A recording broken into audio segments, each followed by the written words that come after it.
Mrs. Dawn Anderson-Butcher. She is a professor in the College of Social Work here at Ohio State University.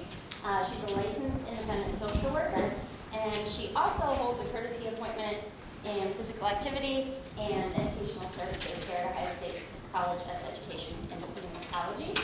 She has a BA in psychology, a BS in exercise and sports sciences, and an MS in health and sports studies, all from Miami University.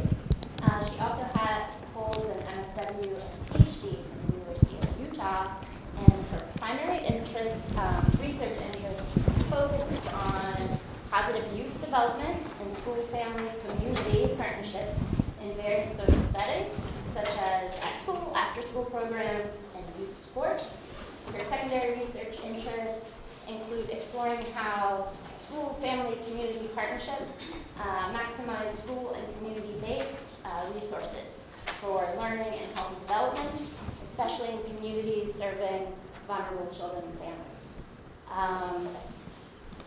Her research has been widely published, and she also chairs the National Mental Health Education Integration Council, and she serves as the executive director for teaching research for the learning and fitness and education life sports initiative here at OSU. So it's my pleasure to introduce Dr. Anderson-Butcher and her presentation, Using Sport to Promote Learning and Development, OSU's Life Sport Initiative. Thank you, Patricia. Thank you. Welcome. Thank you for having me here, Laura, especially, and your team here. It's always fun for me to come over to Education Human Ecology or Sport Medicine or different units on campus because my work is very interdisciplinary, so I'm housed in social work. My background is in sports sciences and in kinesiology. A lot of my work is in and with schools. So at any rate, I love being out in the area with you, and hopefully some of what we talk about today resonates with what you do already. You'll see parallels in what we're doing with, I'm sure, different projects you have going on with early childhood or adolescent development or whatever it might be. So at any rate, I'm Dawn Anderson-Butcher. I have about 40 minutes or so, and I'm going to talk about some of the work that we're doing using sport as a medium to promote positive youth development and learning. And I'll talk about it from sort of a background research theoretical perspective, but then drill down to our project that we have here at Ohio State called Life Sports, where we actually serve about 650 youth every summer in a sport-based youth program. And maybe you've heard about Life Sports before. Has anybody heard of Life Sports on campus? That's good, because then you'll leave here and you'll be more aware. So at any rate, we'll talk about Life Sports, what it is, and some of the research that we've done on it in order to look at the different mechanisms that contribute to growth and outcomes in our young people that we serve, and then some other things that are going on. As I talk, if I go too fast, just holler. If you have questions or you want clarification, please feel free to just chime in. Sound good? Okay. So first of all, I know many of you here are studying young people today, and I want to be clear about this. I don't mean to be needs-based and too problem-focused, but we do have sort of this youth crisis that I think is going on in our society in the United States today. About a third are living in poverty, and are suffering from the different correlates that go with that. 7,000 youth every day drop out of school in the United States, 7,000. 1 in 7 of our young people graduate from high school. Many youth are having limited access to good nutrition and food. We have 1 in 7 kids that are victims of child abuse and neglect, and other kinds of things around weight, health, and limited social skills. So 20 to 30% of our young people today suffer from some type of severe emotional disturbance at any given time. In my home community, we just had a young person 2 days ago hang himself from a chin-up bar in his bedroom. So our kids today may be doing really, really well, or look on surface that they're 3 sport athletes doing well in academics, but they can be struggling at the same time, and we have to figure out how we can maximize the different outlets that touch the lives of young people and do more and better work with them. So nonetheless, most of my work is centered on this. So how do we make sure all young people, regardless of their background, their ethnicity, their race, their gender, matriculate and successfully transition into adulthood, hopefully to some kind of post-secondary education experience, and then on into the career and job force.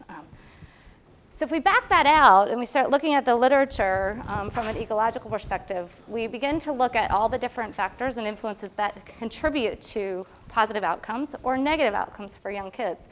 And we can break those down in different social systems. I'm not going to go into these in any huge detail, but what we do, if you just even think basically about Bronfenbrenner, is we know in the literature on positive youth development and adolescent development that there are things in the individual person, whether it be their tendencies towards aggressiveness or rebelliousness, or their state of anxiety or depression that they may have, that influence the likelihood that they may engage in some kind of problem behavior, or in turn succeed or matriculate on in positive ways. We also know that their peer groups make a big difference in the kinds of norms that they adopt, the kinds of problem behaviors they're exposed to, or pro-social behaviors that they're exposed to. We have to figure out how to gain more control of those factors. In schools, there are various predictors. I was just meeting with a leader from United Way for lunch, and she was talking about reading achievement levels at 3rd grade and backing that out into kindergarten and kindergarten readiness scores, and how even low achievement at the most basic level, 2-year-old, 3-year-old, 4-year-old, can then be a predictor of long-term negative outcomes for young people. And how do we work with schools to engage kids, engage families to get better conditions and supports in place? Family, I think this young person who just successfully committed suicide the other day, I think had a lot of family stressors, so everyone at the school was so blown away and surprised about what was happening, and here's this, extroverted young person with lots of capital, social capital and love, but at home maybe was dealing with some struggles that he didn't know how to handle, that in turn, predicted some negative outcomes. And then certainly you all can talk further about community examples. We'll hit them further, but probably the most hugest impact is the lack of opportunities and access that young people, especially those coming from poverty or disorganized communities and neighborhoods, have in order to have the kinds of pro-social opportunities that perhaps I had or you might have had when you were young. So the question becomes, how do we get control of these factors, right, and kids' time, right? And then how, when we have them, do we maximize those interventions, right, so that we're not wasting time when we're trying to get to better outcomes? And so, when we look at risk and resilience and sort of positive youth development overall, this field, there are typically 2 strategies. One strategy for PYD would be to reduce risk. So in other words, reduce these kinds of influences or factors or characteristics that young people face on a regular basis in our society today. The other way to do it is to build protection, to get them involved in supervised activities, to build their social skills and problem solving and resistance skills so that they know how to cope and deal with stressors when they come. Engage them with caring, supportive relationships and adults, right? So that when they do hit a roadblock, they can call someone and they can get help and supports. So that when they go to school, they feel engaged and belong, and that they belong and that they're connected. And if we can do those kinds of things with kids to faith-based organizations, community, organizations, whatever they might be, they can then in turn nullify the impact of these risks that our kids are exposed to. So that's sort of the broader framework for the work that I do and the work that we do within life sports. Because what we care about is how can we take this thing called sport? How many of you play sport, played sport, exercise, play board games with your kids, right? Are physically active, right? And how many of you had great experiences in sport? How many of you have had terrible experiences in sport? And you can have both, right? But how many of you had a ton of fun in sport, broadly defined? How many of you have had terrible and been the last person chosen for dodgeball or whatever, right? Oh, I knew it was you, Laura, right? No. So at any rate, so then we become thinking, okay, here's this domain, we've got kids' time, right? And how do we use this entity, this mechanism, this medium to better contribute to better outcomes? So let's talk a little bit about opportunities for sport. So currently in the US, you can see a ton of kids are engaged in youth in different outlets. So we have them involved in youth sports, organized team sports, pickup games in their neighborhoods. We have them involved in high school, extracurricular activities. We have them in PE classes. If Jackie Goodway were here, she could talk about this. And then we also have millions of kids engaged in Boys and Girls Clubs, YMCAs, 4-H youth development programs. They're using this time in meaningful ways. Are these outlets building protective factors and reducing risk factors and exposure? And how do we maximize their ability to do that? So some squelched opportunities when we think about sport. Here we go. So oftentimes when we go in and research youth sport, or we go in and look at after-school programs or Boys and Girls Club programming, they're often not organized and structured in ways to contribute to meaningful outcomes. So Judith Plachik, a leader in physical education research years ago and teaching, will talk about busy, happy, good. We see it in our child care centers too. So if we can keep kids busy, we can keep them happy and good, meaning they're not causing trouble, it's working, right? It's a safe haven, right? We're protecting them from the risk while their parents are working, right? That's great. That is one influence that can happen. But at the same time, we're missing opportunities because we aren't doing more. Teaching skills, teaching values, teaching norms, building networks, and we can do that through sport. When we look at youth sport, we also have seen this huge emphasis towards sport specialization, right? So how many of you have children or youth? Okay. And if they're engaged in sport, is there this pressure to try to get your young people to play one sport? 2 sports, yeah, right? So like I have 2 young people. I have a 7-year-old, and the coaches are like, we want you playing soccer year round. He's 7, right? So there's this emphasis on let's channel our young people into 1, 2 sports. Let's organize that sport so it focuses on skill development and winning and competition at all costs, right? And what we've done, though, is we've constructed sport in ways that kids don't enjoy it as much. And so what we found through the research is that 60% of our young people drop out of sport by the age of 12. Done. And then that can turn into lack of opportunities and access and good things that could have happened through sport between 12 and 18, but also when they're adults later on, they don't want to be engaged in physical activity and exercise and play because why? It was terrible before, why would I want to do it now? And then we have all these long-term health implications, right? So it can kind of be a huge sort of wave of problems and challenges. We also know rates are higher for females than males. We also have other kinds of things going on as well. This last bullet I do want to mention because it's really, really important in the PYD field. So kids spend about 13% of their time in schools. So we try to put a lot of our services or supports or interventions in schools, even our academic supports. Well, learning doesn't just happen in this 13% of time. And so how do we gain control of more of kids' time, and how can we do that through sport or other kinds of positive outlets?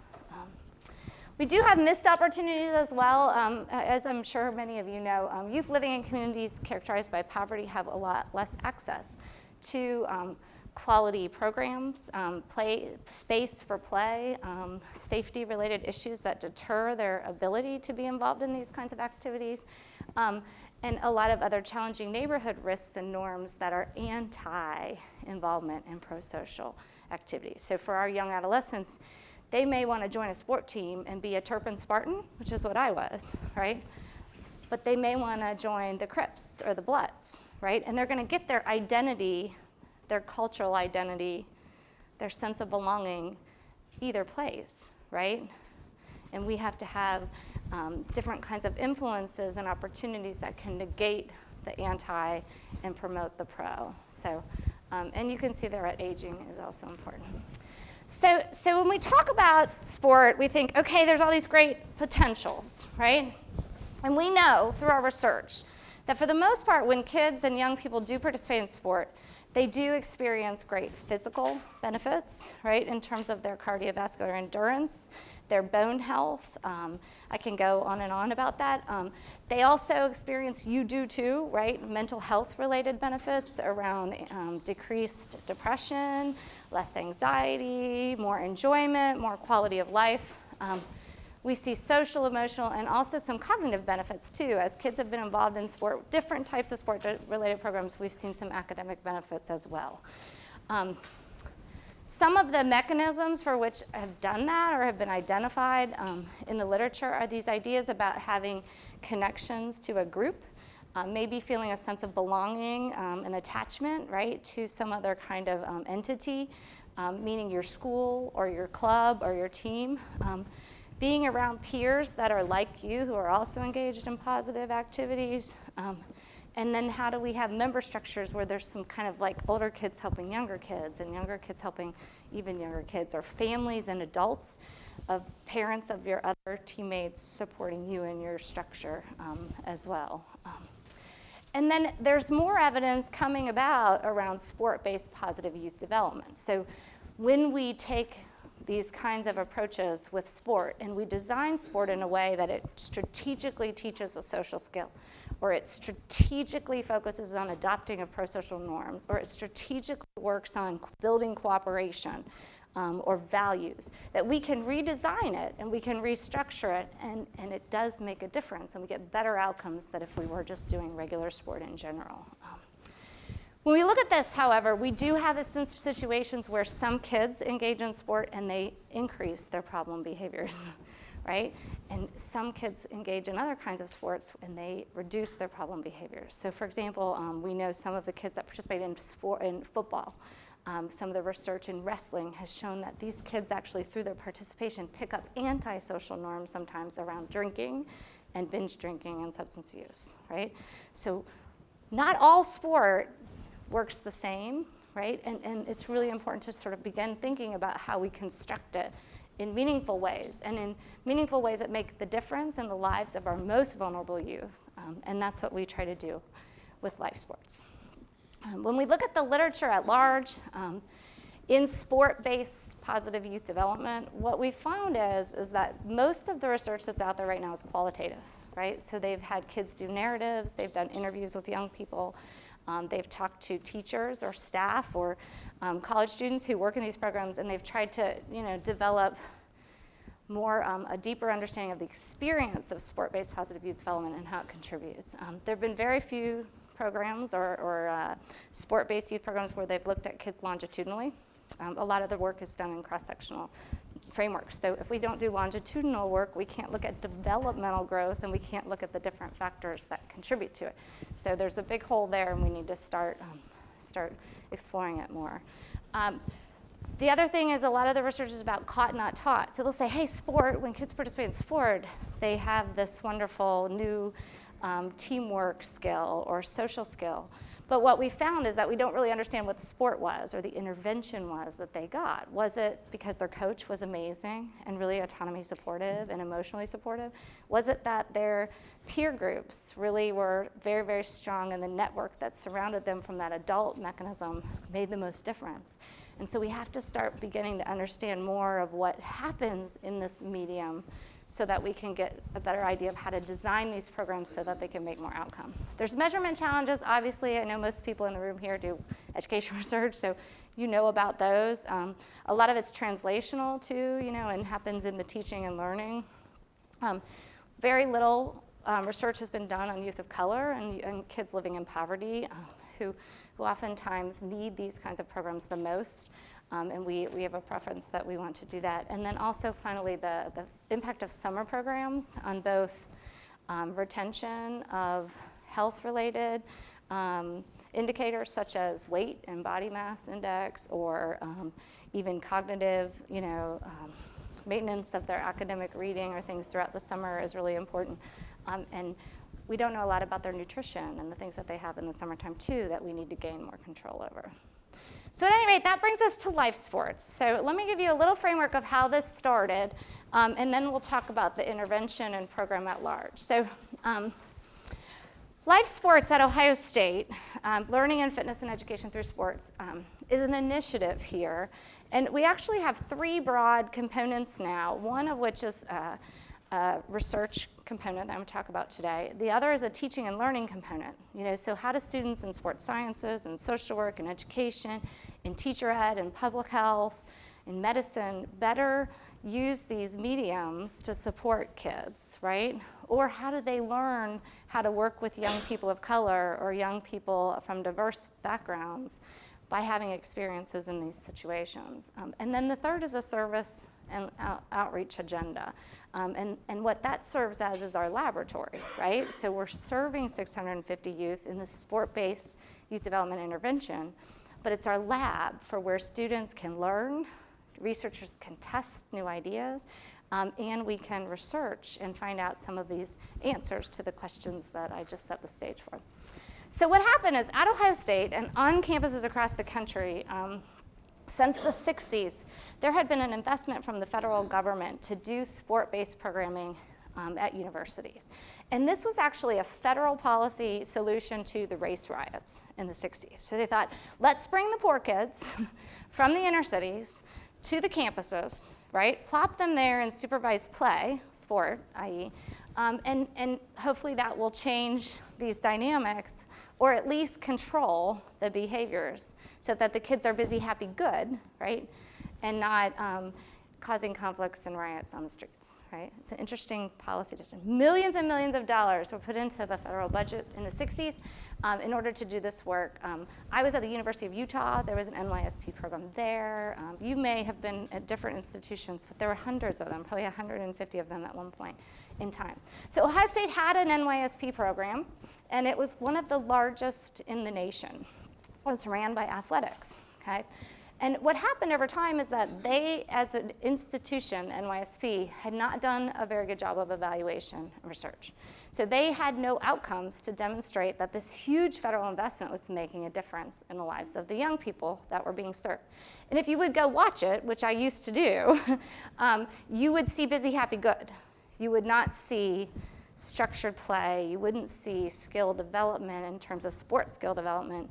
And you oftentimes didn't see life skill development. So when I watched a program here at Ohio State 8 years ago, the leader was teaching alcohol and drug use by yelling through a megaphone and saying, "Don't use drugs. Do you know if you use drugs, it can be really bad for you," right? And was standing in the lot with 600 kids at the Horseshoe, right? So like that was the intervention. The kids were behaved, they were contained, they weren't on the streets, but it wasn't as effective.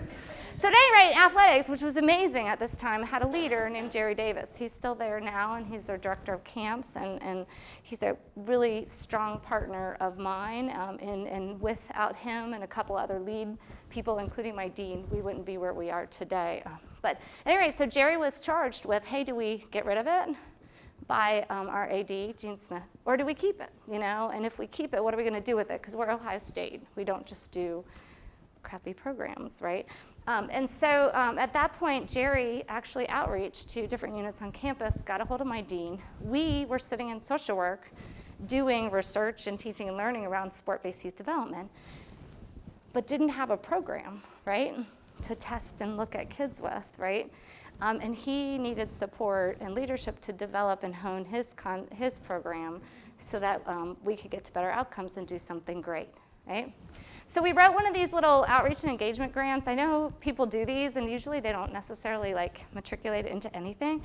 I will say that this small investment from our O&E office made a huge difference in where we are today. And really sort of set the stage for a true partnership and a memo, you know, a formal organized structure that really solidified partnerships between the athletics and social work and rec sports and other entities on campus. So at any rate, now it's about 7 years later, and these are just some of them, but Live Sports today has all of these internal partners and all of these external partners. And we're involved in a bunch of different ways in support of these young people we serve in the community, but also in the way in which we support teaching and learning and student development at Ohio State and the broader field of sport-based youth development.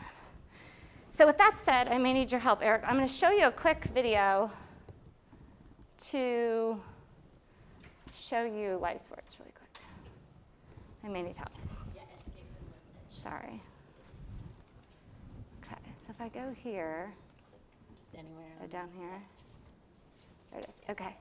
So this is I do want to qualify this. This video was made just for social work for an audience of social work potential donors. So it's a little bit focused on just social work, but I think it gives you a good idea of what we're doing. 1, 2, 3, Teamwork! Every summer at Life Sports, it looks like our students are out there just having fun playing with kids like any other summer camp you'd see across the city. But one of the nice things about Life Sports is these students are learning the best practices in the field of youth development and in social work.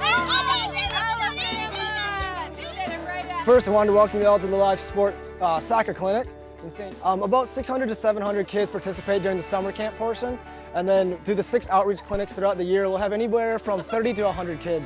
It's not really about teaching kids to excel at a certain athletic skill. It's more about teaching teamwork, effort, social responsibility, and self-control through sport. So we're able to teach them in the classroom and then facilitate the learning through the sports. Life Sports, the deeper meaning is trying to provide what kids really need as far as development and how to help them mature successfully. So giving them not only getting their physical needs met, so providing them with food and basic transportation, but also giving them staff and people who care about them, who want to see them succeed. There you go. You were trying, right? We love that.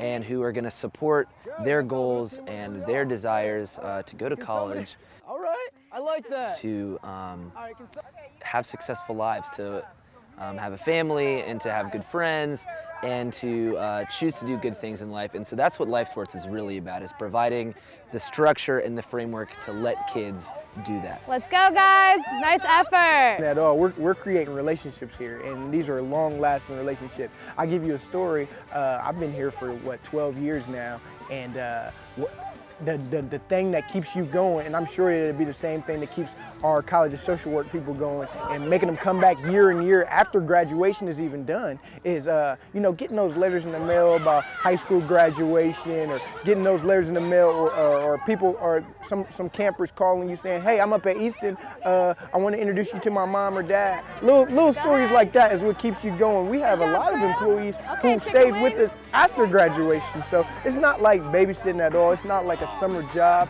We're creating lifelong relationships here. Let me see some effort. So one of the great things about Life Sports is this opportunity to have hands-on experiential learning with research.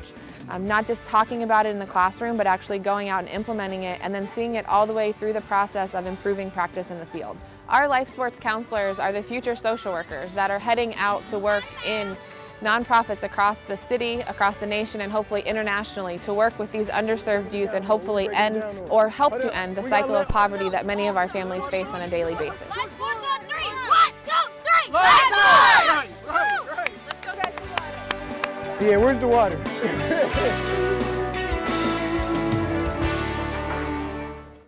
Thank you for humoring me, but I think it gives you a better idea of what is really happening if you can see it, right here. Thank you. Okay. So at any rate, let's talk a little bit about the program model, and then let's talk about the research that we've done. So at the bottom of this program is sort of various evidence-based strategies that I've learned in social work, that I've learned in kinesiology and sports sciences, using models like the teaching personal and social responsibility model, the sport education model that was developed by a previous dean of education here, Daryl Siedentop. We look at cognitive behavioral and social cognitive theories and sort of how that has played a role in kids' development, and how can we use those to better design this program. And then we put in places like good quality social skills have application and transfer to real-life settings outside of sport. We also have booster sessions and follow-up sessions that kids participate in. So let's talk a little bit about the camp. The overall objective of Life Sports, our service and our outreach initiative, is to increase young people's social skills, social competence.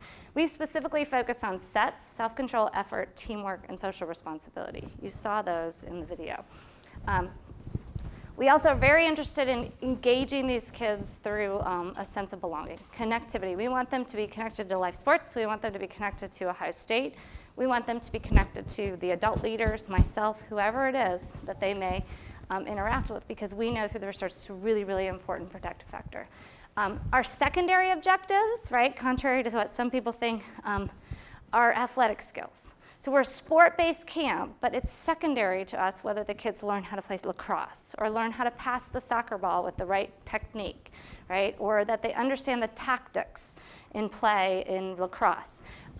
We care mostly about these types of things. We want them exposed to higher ed here on campus. We want them thinking about colleges and careers. And we also want to connect and link them to resources in the community that can serve them in these other time that we're not with them. And hopefully through all this, they'll have some kind of fostered identity or commitment that keeps them involved over time. So we have this 19-day camp in the summer. We focus on self-control, effort, teamwork, and social responsibility. We're ideally getting at social and athletic competence, and ultimately our thought is that that will contribute to their broader development over time. So if you think about what we do in the summer, we have eight different sports-specific curricula. So for 19 days, 4 weeks, from June to July, we'll have 650 kids here on campus from about 7 in the morning until 2 in the afternoon, okay?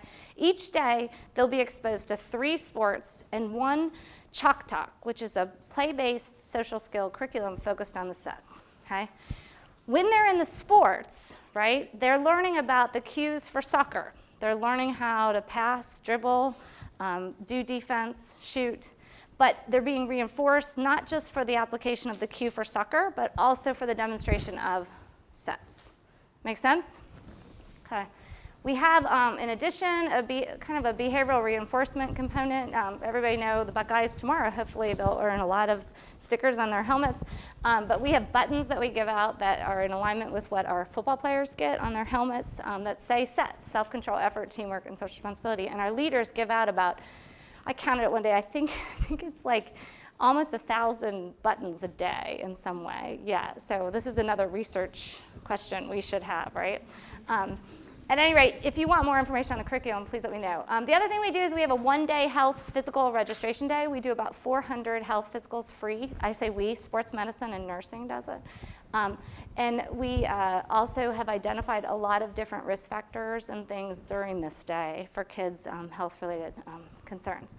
At the end of camp, the last 2 days, we have an Olympics, which is a culminating event that they're working towards at the end, where they compete in their groups and teams in team-based activities that are group-specific, and also do a Chalk Talk challenge where they have to apply their sets in a real-life challenge that they don't know about until they get there that day. And then finally, we have these year-long clinics where 6 times throughout the year we bring the kids, the young people, back on campus, and we engage them in some kind of activity. Tomorrow, for example, if you're on campus from 2 to 4, we are going to be with the women's basketball team in the auxiliary gym at the Schottenstein Center in a basketball clinic where we'll have 4 stations, each focused on one of the sets, right, and some basketball skill. We're going to reinforce sets. We're going to reconnect them back. We have 120 kids registered. And then the kids will get tickets with one parent to go to the men's basketball game starting at 4:30, right? So, how do we keep them involved? How do we engage them? And if they come 3 times during the year, then they get automatic registration into the following camp. And what we found last year is 62% of our kids came back, which is huge. These are adolescents, right? 9 to 15 years old. It's really, really good numbers. So that's challenged us because now we have kids that are aging out of our 9 to 15-year-old program and now want to come back and work with us and stay involved. And so we're creating an older youth leadership college career readiness program where the young people will be worked with all year, and they'll come back in the summer and they actually serve as junior counselors and staff within the groups that they then once were a member of. So it's pretty cool, theory of change in terms of keeping with these kids over time and continuing to build upon the strengths and lessons they've learned over time.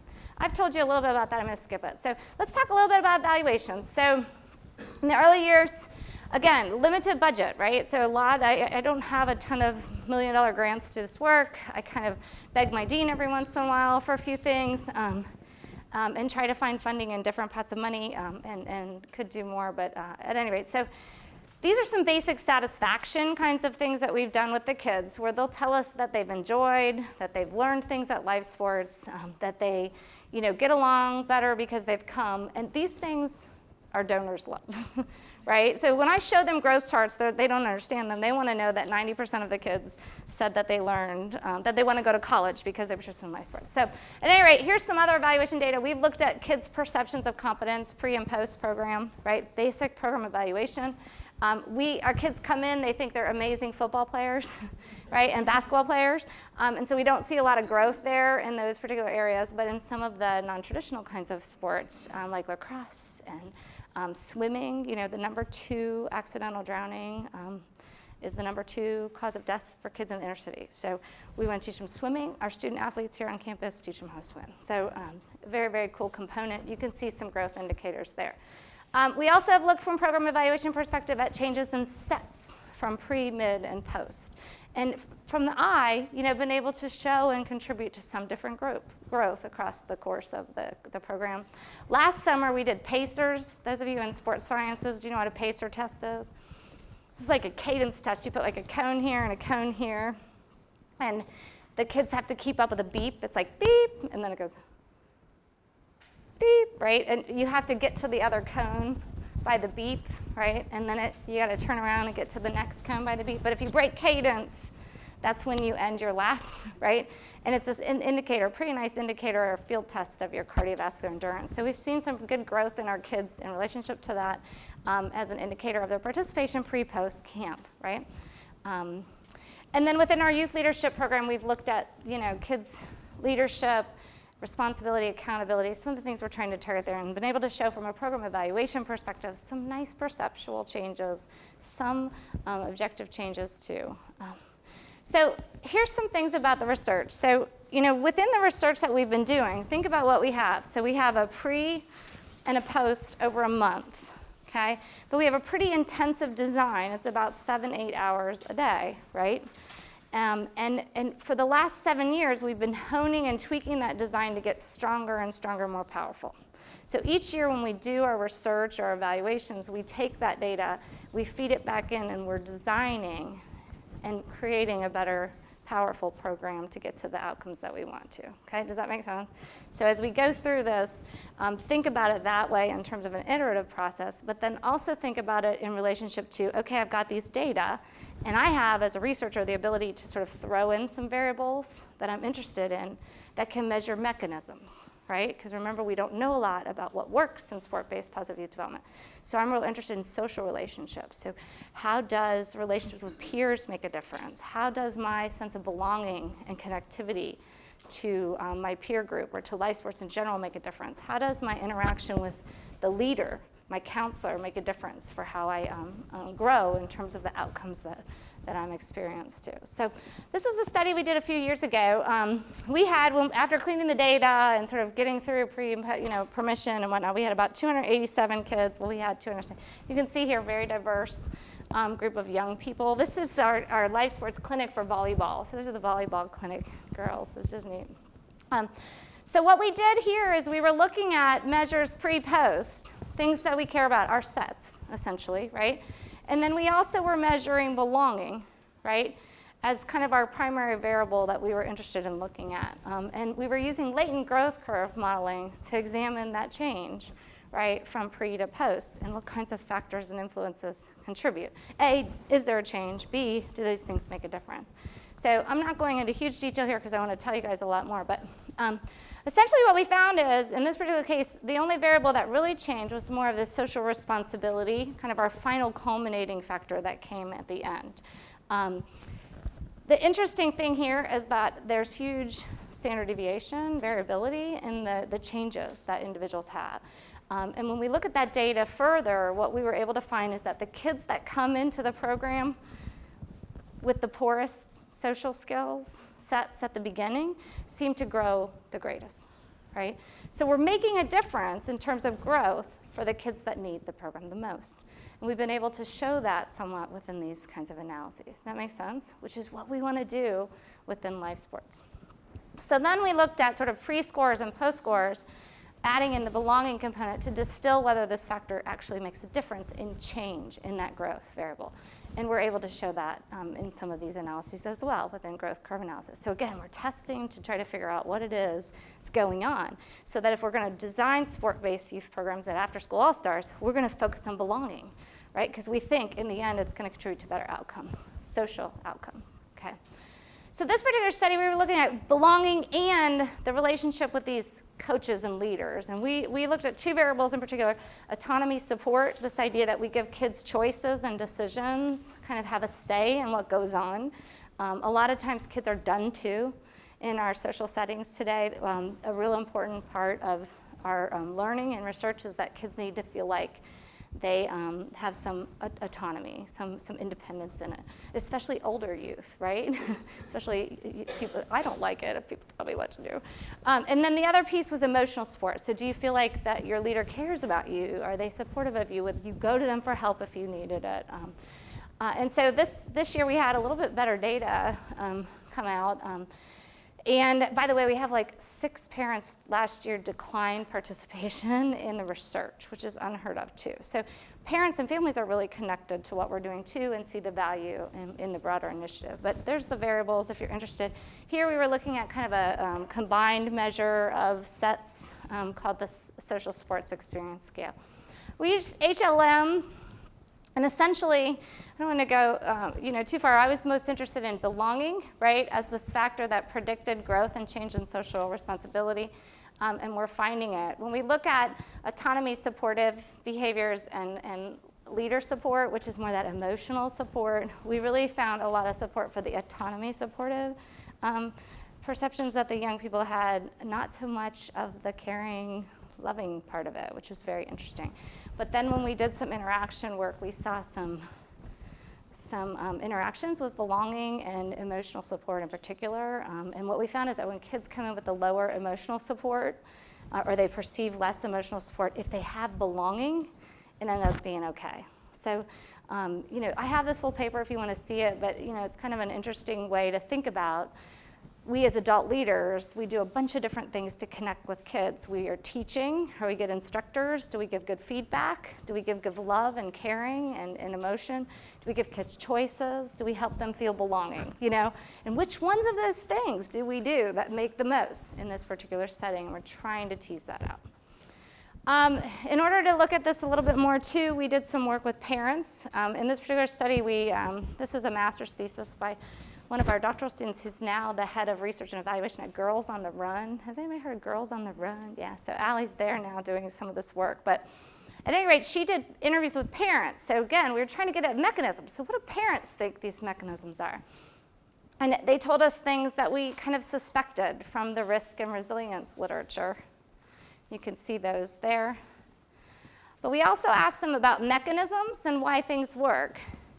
And they would say, the specific lessons that were taught. Like our kids would come home and they would tell us about a specific lesson you did when you showed them a conflict and they had to work in a team and they got, and they felt like they were better at resolving that problem when they finished. And they would highlight these specific kinds of things that went on with their kids that their kids told them about. Social interactions, and then this setting context piece, structure, intentionality. Right? So you guys intentionally focus on sets. It's not just kids playing. They're not just picking up the basketball and playing street ball. You're out there teaching them how to play basketball. You're teaching them sets. You're holding them accountable to it. And those were the kinds of quotes that they mentioned. I'm going to skip this one, but we've done some other things. So I want to tell you what we've been doing most recently. One of our kids' favorite sports is hip hop dance, right? And we usually get a dance instructor here on campus who does this. It's unbelievable. So like each group of campers gets 5 days or 5 hours of instruction. They all learn the same dance, right? And then they have, as one of their Olympic events, they compete against each other, and we have judges who score how they do on their dances. And it's a big, big deal to them. But at any rate, so what we were really interested in is better understanding these mechanisms. So we spent some time looking at what was going on in the settings, okay? This particular tool is a session log tool that we have staff fill out. So we have any of our counselors, Chalk Talk leaders, sport coaches, after every session, 1 hour session that they did, they would document the degree to which they felt they reviewed the social skill, they had enough equipment. They used kids' names, greeted kids as they arrived, used a warm tone voice, gave out buttons, whatever it might be, right? And so we asked them to give us these data every day, right? And we were trying to get at more of a measure of what is really happening for the kids that are in those groups, okay? So you can see here, this is a 1 to 4 scale. What we have are just basic means here. I'm trying to look at this data with Jessica, but they perceive that they're doing, the staff perceive that they're doing all these amazing things, right? And we have thousands of data points that suggest that. But we do see some variability based on sports and settings that we have. So at the same time, we did observations. So we had students go out and observe these same sessions that the kids did session logs in. And they were systematic. They did some time-limited behavioral kinds of things that you guys do in your educational systems. And we're observing very little of those same activities and processes, right? So we have people who are coaching who think they're doing it, and we have kids that are, or people that are observing it who are trained observers who see none of it, right? And so there's this huge disconnect in terms of the dosage and intervention, right, that we have to better understand in terms of measurement to really, really get at more of the nuance, okay? But our kids perceive it, right, from our earlier studies. They perceive they're getting belonging. They perceive they have a good, strong relationship with their adults, even though it may not be articulated as observed behavior that we can watch and feel. Very, very interesting, and more work to be done here. So at any rate, overall implications, I think we're beginning to document in new ways through sport-based positive youth development how these programs can be impactful for kids, especially the kids that need them the most, the kids that are falling through the cracks and most likely to drop out and most likely to be exposed to a lot of different risk factors and needs. I'm real interested in sort of this social relationship piece of it, and again, we're beginning to think about that more and study it better, and really start to tease apart what it is that our coaches, our youth leaders, our youth development workers do that make a difference, and then how do we train them better and prepare them better so that when they go out in the fields in their careers, we can get to better outcomes faster for these young people.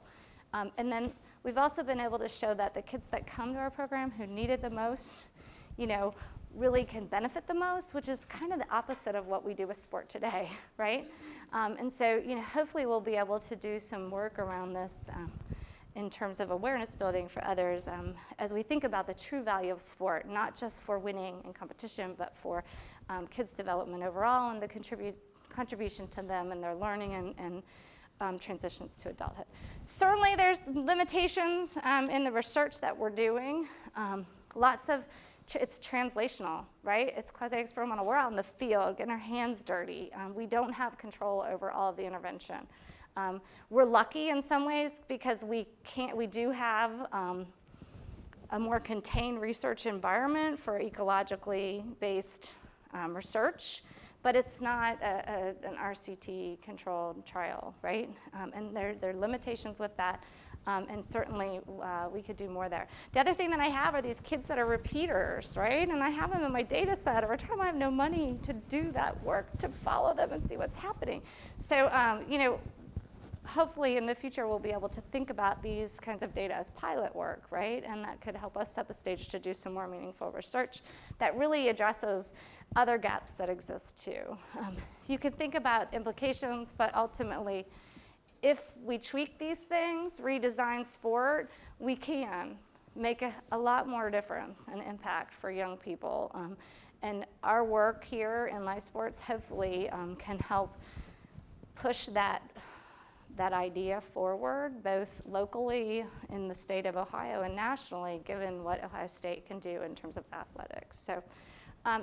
Before I leave, I just want to say, if you're interested in getting involved in the initiative, we have lots of ways, you know, to get engaged. I know many of you are students, but like I said, we have these social skill chalk talk things in the summer where we have people teaching social skill intervention through play and sport for a month on campus as a paid position. We have coaching positions. We need volunteers and people to help with our Youth Leadership Academy. These are like 60 young people that are just egging, you know, loving Ohio State and want more and more to be engaged and learn about college and career readiness, and we'd love to have help there. We're toying with the adaptation of the life sports model into an after-school program model. So how do we take the lessons that we have that are 1-hour blocks and make it usable for an after-school program to then put it in place in their health and fitness component so that they then in turn are improving the quality of what they're doing and not just doing busy, happy, good. That's a piece there. We do have some courses. I teach a community youth development course for graduate students in spring. And we also have a sport-based youth development class for undergrads, which we've had graduate students participate in, but this is held in the ARC, which is the Adventure Recreation Center, and half of it's theory and research in a classroom like this, and the other half is in the gym or on the turf. And we're actually showing how you can redesign volleyball or soccer or play this game differently in a way that can teach these kinds of skills and not just the sports skills. So a very fun applied class if anybody's interested in it. We also have a lot of interns that are involved from different majors who do things like last year we had a student who from optometry did eye checks on all of our campers. 40% of the kids had some kind of challenge with their eyes. Yeah, what are we going to do about it, right? I need feet to go address it. And then there's the research. We have teams of research. I have a doctoral student, actually in sport management, Lee Lauer, if anybody knows her. She's been leading our research team in the summer, and we have students that help her do that, so it's pretty exciting. This is our website if you want more information. This is our College of Social Work Casey website, which is my institute that I have, and there's my email. You can follow us on Facebook and Twitter and all those good things. We have a great website. We just redesigned it last year, so if you want to get in and learn more, you're more than welcome to do that.